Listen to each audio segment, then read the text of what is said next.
This is Lansdowne ROAR, the voice of the fans. And today we're going to be talking about, well, Evan Ferguson woes, Eric Cashin debut, Troy Parrott scoring again, and our first ever midweek OBIG. Anyway, strap yourself in, lads. It's going to be a bumpy ride. David Dunn here, joined by Mark Prendergast and, of course, Conor McAvoy. Lads, how are you doing? As you can see, I still haven't sorted out my background yet. Still in the middle of a bit of a refurbish. Easy for me to say. And how are you? That very suspicious looking jersey in the background. No, that's not the new one you got yet, Martin, is it? No. That's just that's the current white jersey. That one signed by the squad. A little bit of the collection there on show. And the orange one is behind as well, isn't it? Yeah, I have. I'm all good, thank you, Dave. It's just still kind of basking, I suppose, in the wake of a few weeks ago's fantastic results. Still in the Nations League, really. And yeah, I am. I'm still quite happy about it. No, I'm still buzzing on the back of that, to be honest, because I'm looking forward to. That is the state of where Irish football has been. For the you got us up early today, and we've been chatting about booking for different games coming up and how we're arranging to meet up and things. So that's probably why I'm very optimistic on this fine morning as we head into the Easter break and midweek action as well. That was good, but I am still what I do. Obviously, after a few weeks after the games and stuff, it's nice to reflect and look and see where the lads are getting on. But I was desperate to get a match worn shirt from the game for the collection, as you know, my girls were mascots for the game, so I'm trying to put a bit more into the collection. So yeah, I have managed to secure a shirt, but I'm not going to say who yet. What I'll do is I'll unveil it on a future show when I have I have it in possession. All right, but that's some of my excitement. Sorry, Dave. Just spoiler alert, it's not really worth the wait.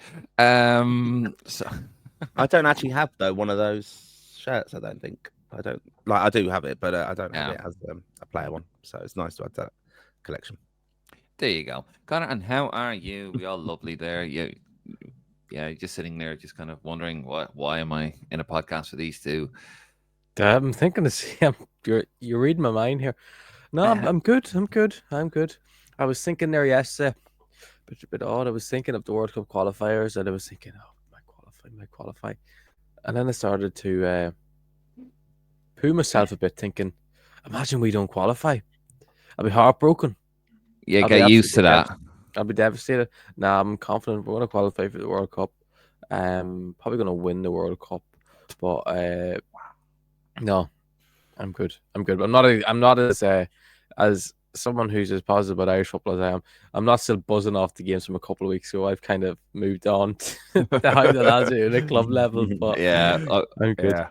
I mean, it's Friday as well. It's good. The League of Ireland's on tonight, so I'm looking forward to that, which is always a buzz on a Friday night. Martin, you know what that is, yeah? I do know what that is, Conor, and really enjoyed the show last Sunday that me and you did. Oh yeah, it was good. Wasn't it great? It was good. Common denominator there. I don't know why these Sunday shows that me and you simply fight.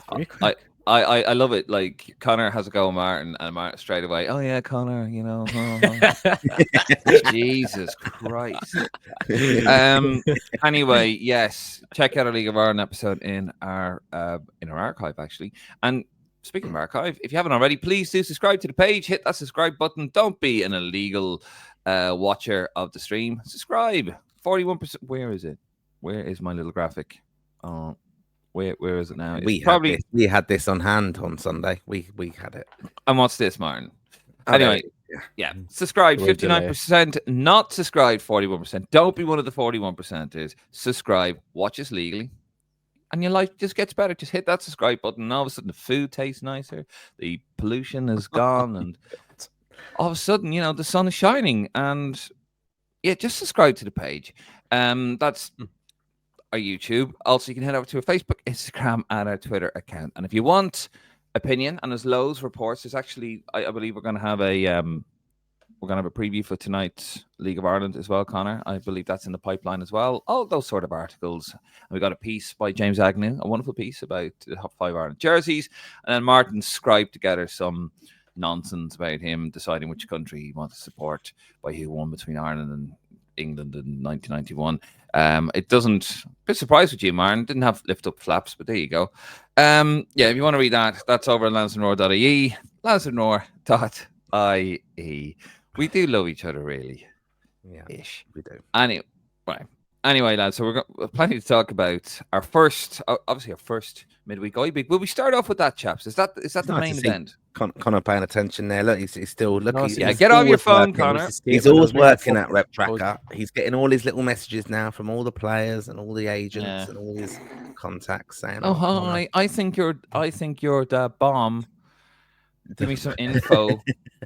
And head over to him if you want the info. Go over to Rep Tracker at Twitter, please. Before we just go to OBIG, like one of the, we are quite mocking, I suppose, of the kind of terminology in football now, XG and all that stuff. But one interesting stat I've seen from the Man United game during the week was, I don't know if this is true, I might have just read this on social media, but Harry Maguire went up front at the end, didn't he? And when United were pushing for a goal against Nottingham Forest, and his XG was higher than Hoyland's. He was a striker. Higher than Hoyland's in the last, I think, in 2025 in general or something. The whole year so far. Yeah. Because of that chance they cleared off the line because it was such a... It was considered a high goal scoring chance or something. I'll have to look maybe we need to bring back Shane Duffy and play him up front for Ireland. Well, Ginger Pele himself. So we need, don't we, Connor? Oh, sorry, Dave. Does he even know Ginger Pele is? Probably not. No, it's complete. Look at that. Gone. Yeah. Completely over his head. For Ireland. Go on, Connor. Well, looking at your phone. I don't know. I'm trying to think. Was it Connor Salmon before his ball Ginger, was he? No. Nah, Who was it? Connor Knowledge. Connor Salmon. Of course, in your comments below, we will be live this Sunday at 10 o'clock. So you can give Connor, you can send all your hate tweets to him there on Rep Tracker, and you can give him all dogs abuse there on Sunday, 10 p.m. We will be live. I'm not giving him the answer to that, so comment it below. Well, he's checking on his phone, isn't he? You can't get him away from the bloody thing. Yeah. But anyway. I'm trying to think. No, you're trying to look at your phone. It's clearly obvious. He's like, look at him there, Martin. He's acting all casual. There you go. I'm trying to think while he's scrolling through. It's poor. Connor. It's just poor. Anyway, right. We're going to do our first OBIG. By the way, this is Connor's first OBIG. He's done all the stats. So anything that goes wrong or anyone's missing, Connor, stop touching your microphone. You are.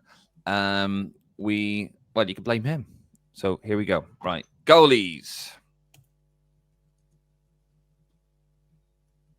Queefing Keller, 90 minutes in a 1-0 win over Everton. Good man.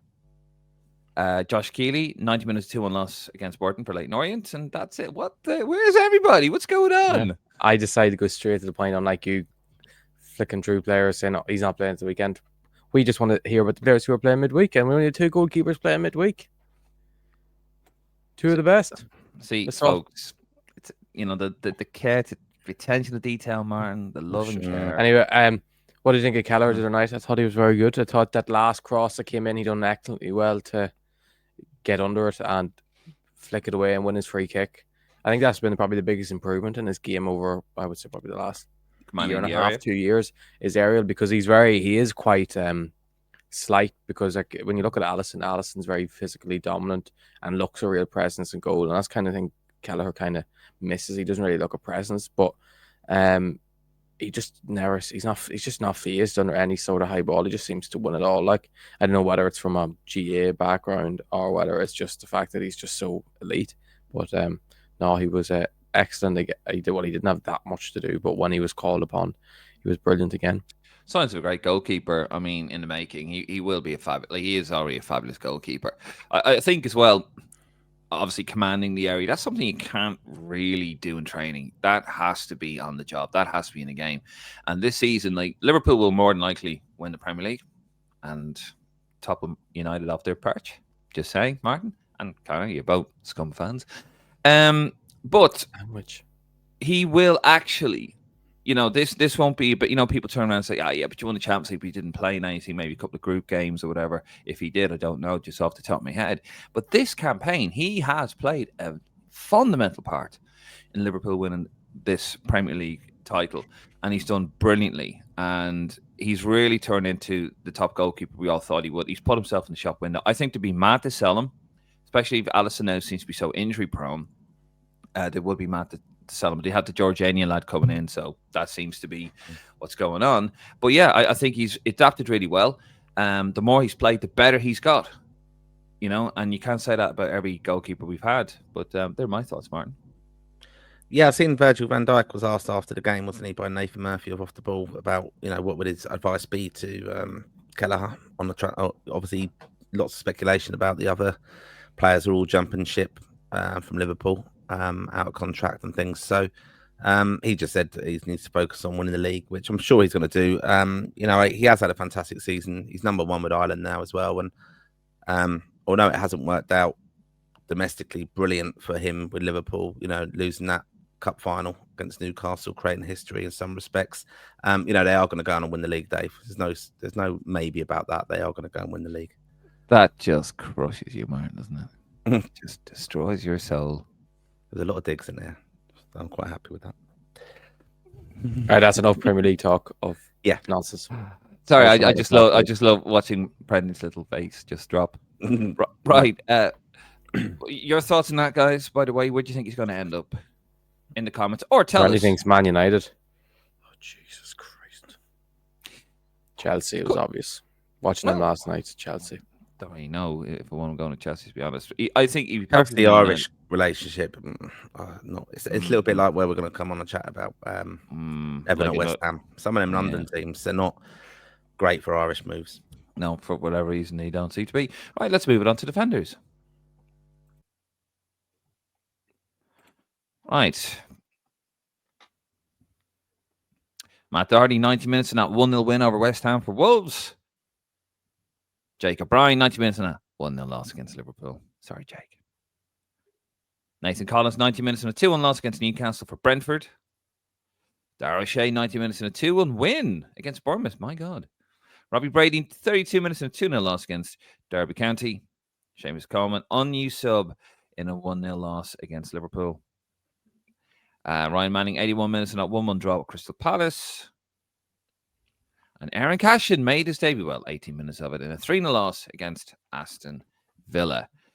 So, obviously a lot to talk about there. Seamus Coleman, in my opinion, I love and respect. I've met before. I do actually have a photograph of Seamus Coleman, but it was the day after. It was the Chris Connor's reaction. Brilliant.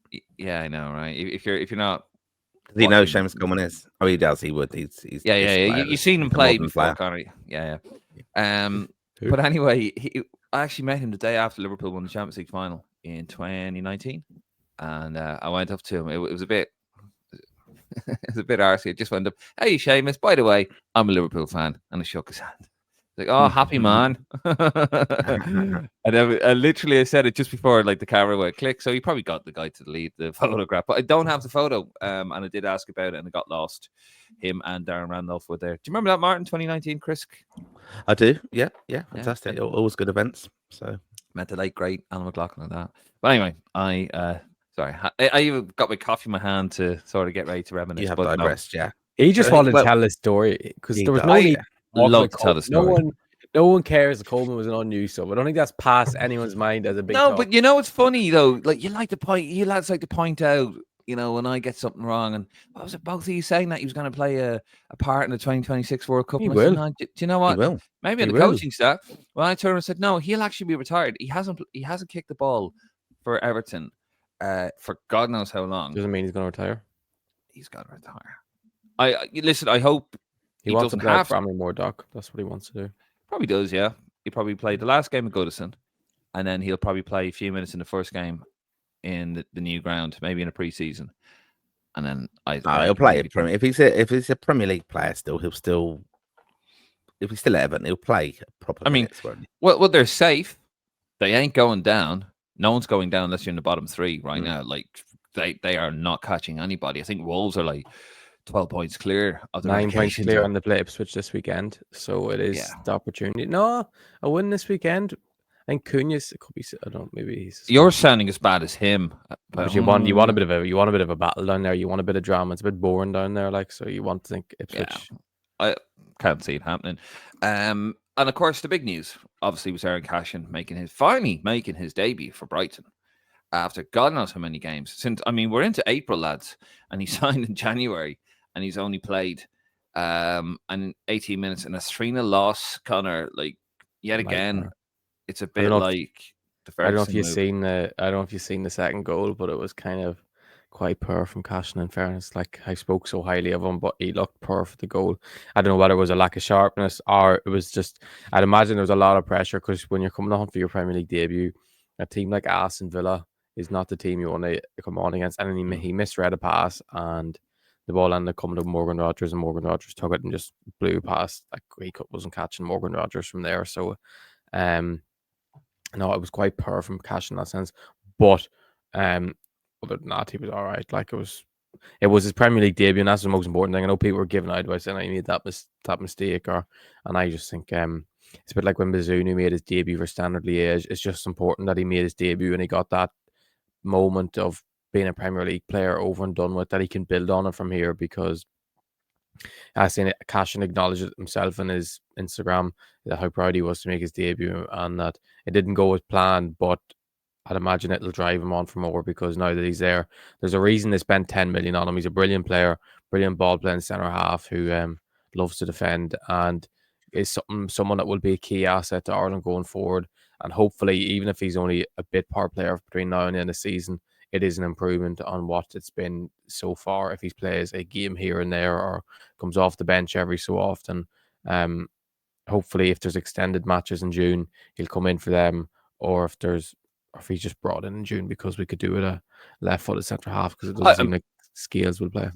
Martin, I think regardless whether what he plays for Brighton towards the end of the season or whatever, he hopes like a good pre-season with the club. He'll get integrated there. He has to be included in the squad in June. June has to be about the fringe players, doesn't it? Not necessarily though, fully. I think they're going to check on availability of everybody. But I was going to say 7 weeks to go. It's brilliant that he has got that kind of monkey off his back in a way that he's made his debut in the Premier League now. So that's fantastic for him. That it's not dragged on. That he's not had no time, and then end of season he's a bit unsure of where he fits in at Brighton. So that's really, really great that he's done that. I'd expect once once we know where they are and how they've settled for the rest of the season, Brighton, they are competing quite high end, aren't they, for Europe and things like that. So it's whether he gets enough time still to kind of kick on from this. But yeah, I'd expect him to be, in a training camp, especially. It depends what Ireland are going to do, and we're still speculating about that setup for the summer. But you'd hope he's going to get an opportunity. And yeah, like Connor said, he's going to be one of them players that we've got to consider for future. But brilliant for him. And we don't have a lot of players in the Premier League in a sense. So we want them as many as possible. It's building up though, isn't it?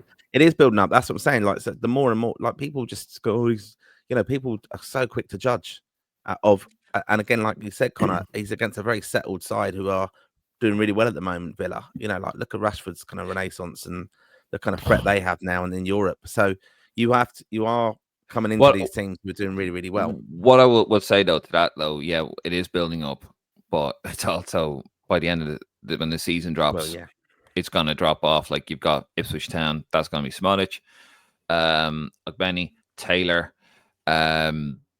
also Darragh O'Shea, Leicester City. Probably get a move, hopefully. You'd hope so, but Casey Keller be gone from Leicester City. Casey Keller, he's a new player, is he? Casey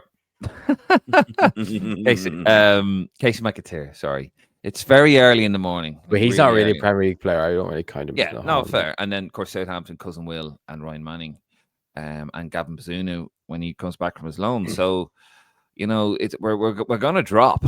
We're going to drop. I think it's important that Cashin's now getting minutes, that it'll hopefully get him in the squad for June, because I would be a bit probably worried if he, for example, doesn't play between Brighton now, then the season doesn't make the squad in June, then comes in pre-season for Brighton, which I expect he will, and then starts the Premier League next year. And kind of once you're starting for Brighton in the Premier League at centre half, you're going to have to say he's a cert to make the Ireland squad. And then it's like, well, is he going to come in and start first game against Hungary and make his debut as a full debut in a World Cup qualifier? There's probably a lot of pressure to bring on a lad that's never played at the Viva before, or never played even with some of the Irish lads. I know he played underage level, but it's still another level you have to go to. So I think it's very important he's made that debut. Yeah, fair enough. Right, lads, we're happy with that. Move on to midfield. Yeah. Let's do it. Will Smallbone, he is still, he's back injured again, Southampton. Jack Taylor, 18 minutes and a 2-1 win over Bournemouth for Ipswich. Luke O'Connell, 45 minutes and a 2-1 loss against Exeter City for Barnsley. Conor Coventry, 90 minutes and a 2-1 win over Mansfield for Charlton. And John Joe Patrick Finn, unused sub and a 2-1 win over Kansas for Stade Ram. Bit of a momentum now. I think they've won their last 2. That was the cup semi-final that they won the other day. So it's annoying to see him not come on because he's either played a lot. He's played every game since he joined pretty much, and he was kind of a bit loved there. So it was a bit odd not to see him come on the other day. But I guess it was probably the game they were in, the cup game against, I think it's third tier side, and they only won 2-1. So yeah, they're a poor side. It's good they're into the final though now. And they beat Marseille last weekend. You weren't here for, so you couldn't slag them off about that. No, but I did do the OBIG for it. Just saying. And I'm going to make a prediction. Ipswich are going to stay up. Right. Connor is clearly feeling unwell there, folks. Ipswich are they're 9 points behind Wolves. Yeah, and they're going to beat them this weekend. That's 6, and then the pressure is really on. Home or away? Wait, I don't know. Is it Molyneux, is it? Go on. Get your intent. No, it's not. It's a Portman Road. Yeah. Look, anytime they've had, I mean, it'd be great. I'd love to see it happen because of the Irish contingent, including the manager as well. But anytime they've had a chance, they lost to Southampton at home, for God's sakes. And they're one of the worst Premier League teams ever, Southampton. Well, they beat Bournemouth away, who were challenging for Champions League places. So you can put that in your pipe and smoke it. Not really. Well, I mean, the big one was against Southampton at home. I thought that they were sort of like, bubbling away, and then all of a sudden they lost at home to Southampton. Last 4 games: Everton, Brentford, Leicester, and West Ham. They'll win all 4. I'm only saying that. They've got Chelsea and they've got Arsenal. That's going to be very tough. And Chelsea and Arsenal have nothing to play for. Okay, do you agree? Obviously, John Patrick is having a bit of a tough time, Stade Ram. But I think regardless, and people were crying out for him. Oh, we need him in the team. He's the one that's going to change the whole thing. Which let's be honest is very much premature because Conor, unlike a lot of people, we actually haven't watched him for a while, but we did watch him during those formative appearances for Stade Ram, and yeah, you could see what he's about, but he just doesn't do it enough. But you can see he is the type of player that we desperately need. But whether he can, play to those levels that we desperately need, that's a whole other thing as well. But either way, he has to be included in any form of squad setup or camp in summertime, regardless of what Stade Ram do. Agreed, yeah. Is that it? Is it? Jesus. Agreed. Yeah, agreed. No, agreed. But I just this camp. I'd really like to know what the plans are for this. Is it a camp or what it is? Because I don't think behind closed doors and things like that. Bring them in. But this end of season, it just rolls on, doesn't it? And lads have holidays and they come back, and I think it's really key that we get that right. And nothing confirmed about the rumors going around about extra games being played, but nothing confirmed at the moment.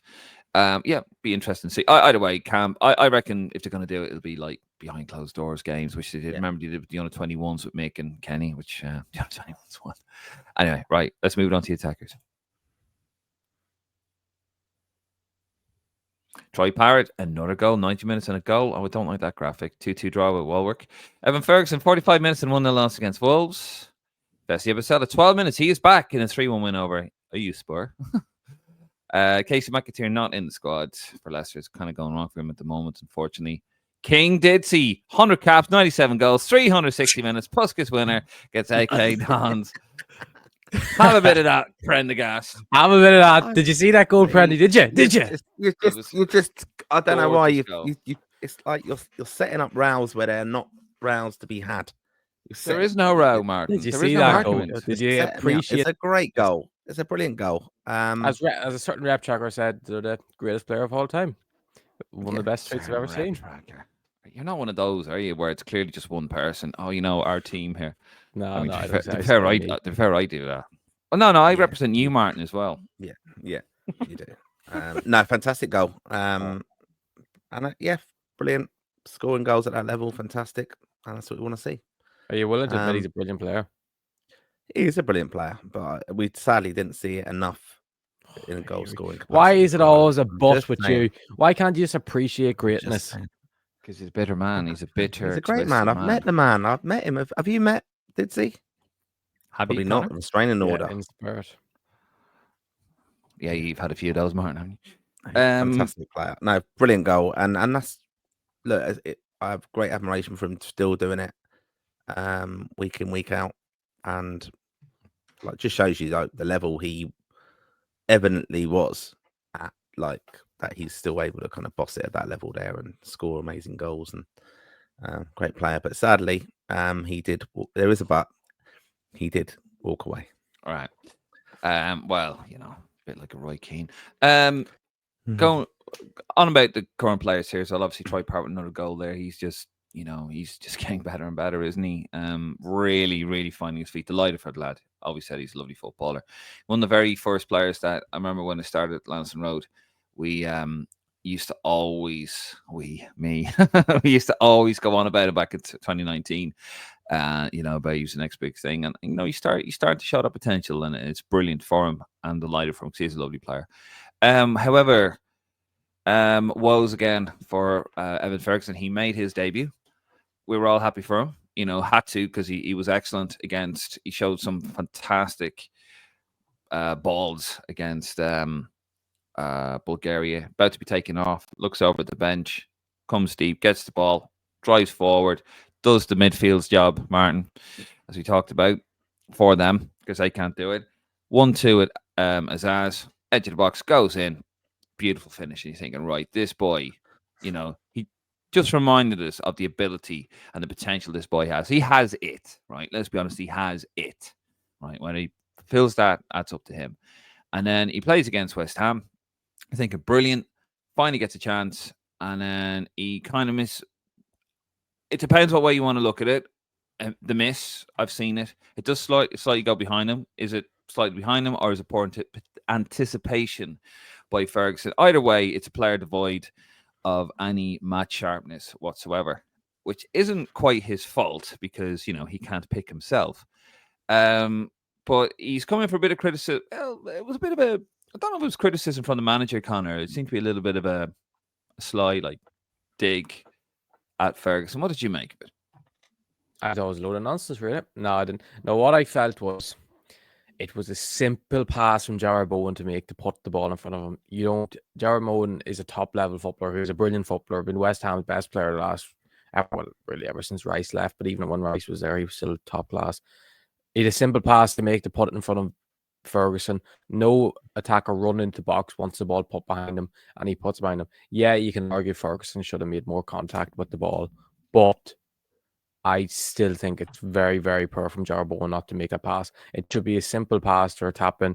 Ferguson has to scoop his leg back to try and get contact on it, and maybe he could have got better contact, but it's still very poor from Bowen, and I think that's just Potter just saving his hours, trying to be a way of making excuses why they didn't win that game, so we could just say, oh yeah, we missed a sitter.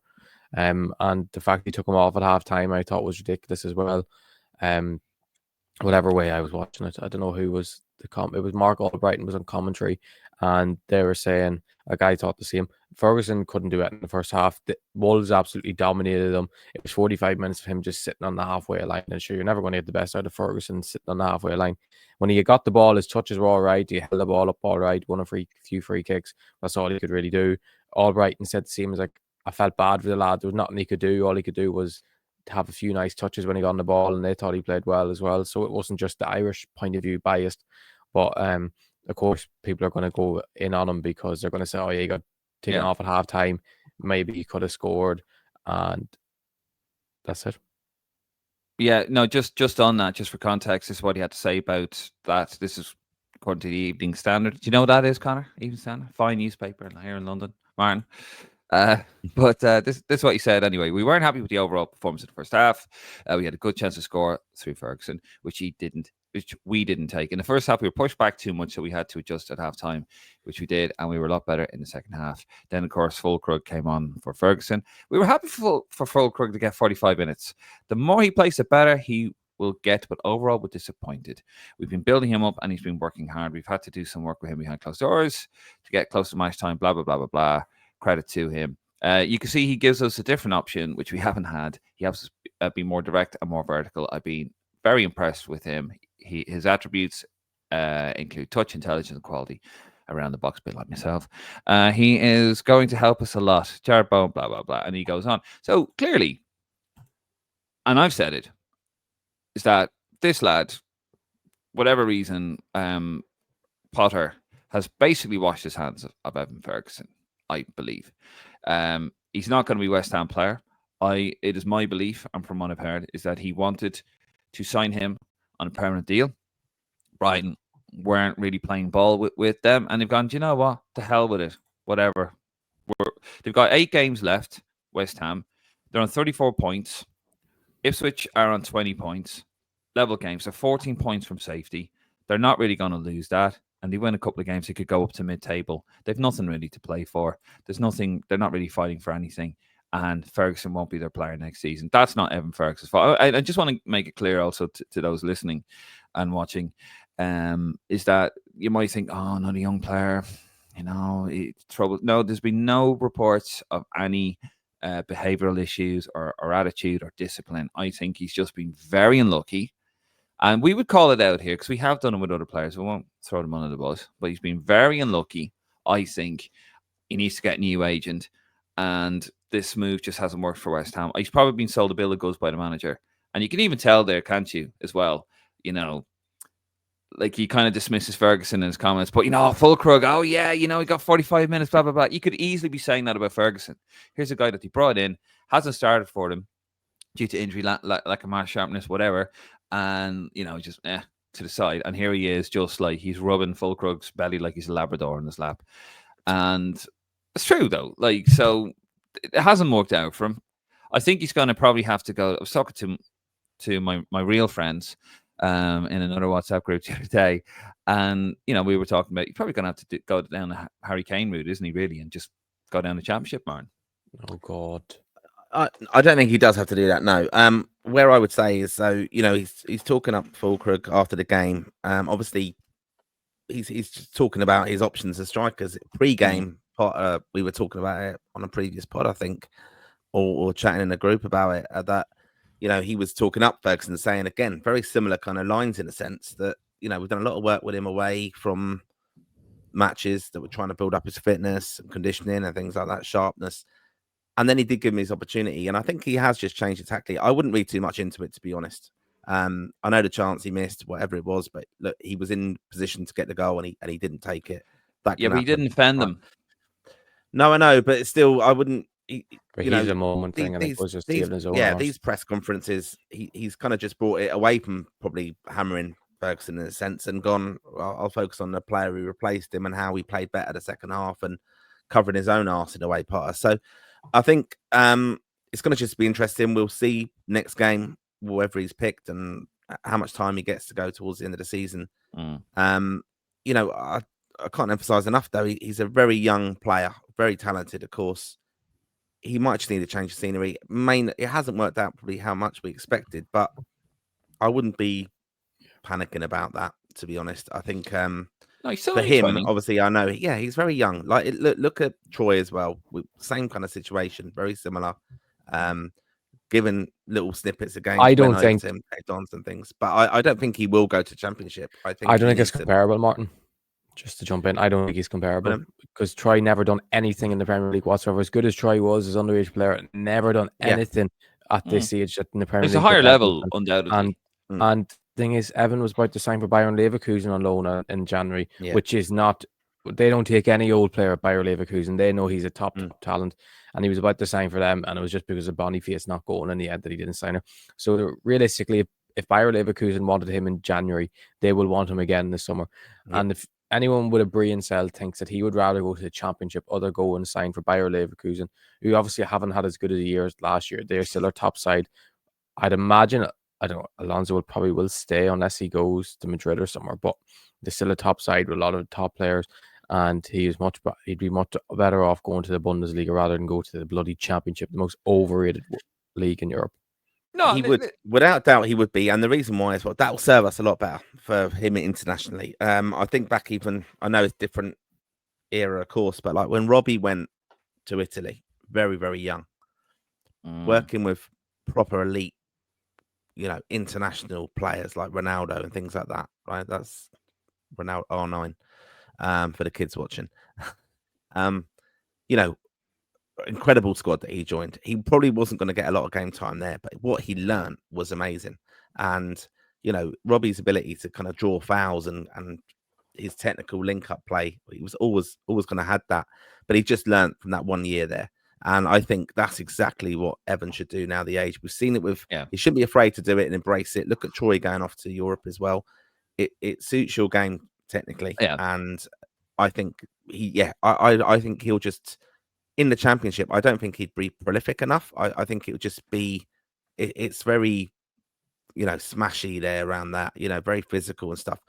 He does need to develop that, of course, but I think while he's this age and we know he's going to be a good player, let him challenge him, send him off to Germany and get him some game time there. And Dave, congratulations to Fessy and making his debut. That's a big asset to have him back sooner than we thought.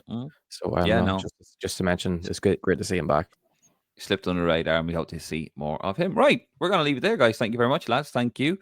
Thank you for watching at home. We will be back live this Sunday at about 10 o'clock tonight. We're not sure if Martin's going to be on it. He's 50-50, but, he's an injury doubt, but we'll see. He's got real life to look after. But anyway, we're going to leave it there. If you haven't already, please do subscribe to the YouTube channel. Head over to the Facebook, Instagram, and our Twitter. We're trying to grow the YouTube channel. You know what I'm going to say. Don't be one of those illegal streamers. Hit the subscribe button. We're trying to get to 2,100 by the end of the week. Anyway, I'm David Dunn. He is Martin Prendergast. And of course, that is Conor McAvoy. Come on, you boys in green.